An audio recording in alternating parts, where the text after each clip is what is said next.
ये भी बात मैंने कही है और जल्दी ही उसकी भी सर्विस करके उसको चुस्त दुरुस्त कर लिया जाएगा। आज जैसे 50 गाड़ियां लगाई गई। पानीपत से आई है यहाँ पे, पानीपत से आई है गाड़ियाँ यहाँ पे, टेम्परेरी व्यवस्था है क्या? क्या पानीपत साफ रहेगा? पानीपत में FIR करवाई गई है इन गाड़ियों को यहाँ बुलाने के लिए? नहीं, देखिए ऐसा हमने यहाँ पर जो सफाई की व्यवस्था चरमराई उसको दुरुस्त कर रहे हैं, क्योंकि इसका फिर प्रोसेसिंग के अंदर अभी प्रोसेसिंग के अंदर होगा और लोगों को जल्दी ही इससे निजात मिलेगी। मैं ये पूरा ठेकेदार था, सरिया रोक लगाए जा रहे हैं कि निगम के अधिकारियों को जानकारी थी कि उनकी कई कंडम गाड़ियां खड़ी हुई हैं, लेकिन उसके बावजूद कार्रवाई नहीं की गई। क्या सर उनके ऊपर कार्रवाई की जाएगी ऐसे अधिकारियों को जिन्होंने इस तरह का रवैया अपनाया? मैंने अधिकारियों को ये भी कहा है, निगम के अधिकारियों को, कि आप चुस्त दुरुस्त होकर के और आंख खोल करके काम करें। हमारी जवाबदेही है। अब मैंने बार बार ये वही रिपीट में बात करूंगा, मैंने कहा है कि हम एक हफ्ते के अंदर जब समय दिया है तो हम वेट कर रहे हैं। हमने ये भी कहा है कि अगर किसी के पास काम नहीं हो रहा वो लिख करके DC साहब को दे दे, हम व्यवस्था खड़ी करेंगे। सब व्यवस्थाएं हमारे पास हैं, परंतु हमने लोगों के जवाबदेही हमारी सरकार की है, कर्मचारियों की है, उसको हम पूरा करेंगे।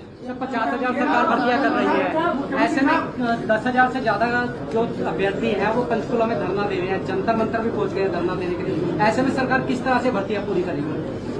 जब हमने कहा है तो करेंगे ना पूरी। नहीं, ये बताने का आपको थोड़ी विषय है। मैंने अगर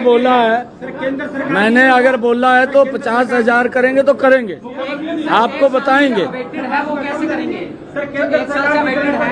एक साल से जो अवेटेड हैं, जिनका रिजल्ट जारी हो चुका है लेकिन उनको ज्वाइनिंग नहीं दी जा रही है, उनके लिए कैसे करेंगे? वो जा चुके सुप्रीम कोर्ट से भी वापस आ चुका है केस। नहीं, देखिए ऐसा नहीं है। उसके अंदर जो एक प्रोसेसिंग है, उस प्रोसेसिंग के तहत बच्चों को बुलाते हैं। अब लगभग 11 लाख 11.5 लाख बच्चों ने रजिस्ट्रेशन किया CET के पेपर में, और उसमें से 9.5 लाख के करीब पेपर में बैठे, 4.5 लाख के करीब ने रिजल्ट में पास आउट हुए।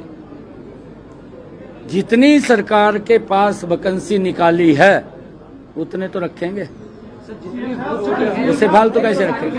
राहुल गांधी का बयान है, राहुल गांधी का बयान है, स्टिल+4 पे रोक लगी हुई है, इसको खोलने के लिए पहले भी उसके लिए कैसे करेंगे? नहीं, उसके लिए हमने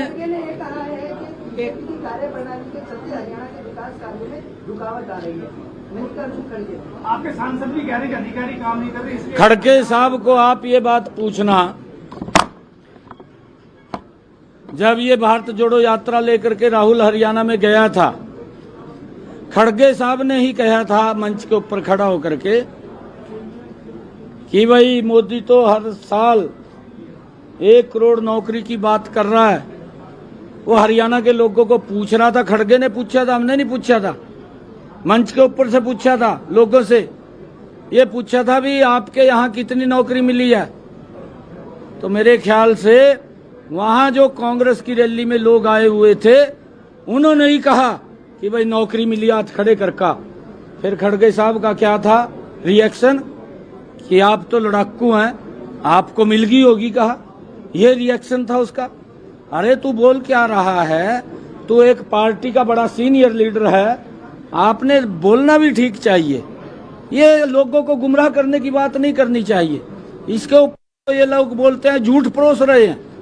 ये सवेर से लेकर के ये झूठ का एक गठबंधन है, ये झूठ का टोला है, और सुबह उठते हैं शाम तक झूठ ही परोसते रहते हैं, बोलते रहते हैं। लोग विश्वास करना इनके झूठ के ऊपर बंद कर गए, इनके ऊपर विश्वास नहीं रहा, क्योंकि झूठ एक बार बोलता है। अब इन्होंने बोल दिया घर घर में जाके कि भाई फार्म भर दिए, 4 तारीख को जो ही रिजल्ट आएगा 8,500 रुपये खटाखट खाते में आ जाएंगे। ये वो कही और देख रहे हैं भाई, भाई तो नहीं तक है। अभी तक आए नहीं ना, फिर लोगों का विश्वास उठ गया इनके ऊपर से, विश्वास नहीं रहा। कर्मचारियों की उम्र बढ़ाने जा रही है हरियाणा सरकार नहीं चाहता। देखिए, ये कोई क्वेश्चन आपका अलग क्वेश्चन है, इससे संबंधित ठीक है। थैंक यू, भ्रष्टाचार को लेकर थैंक यू। अभी करेंगे।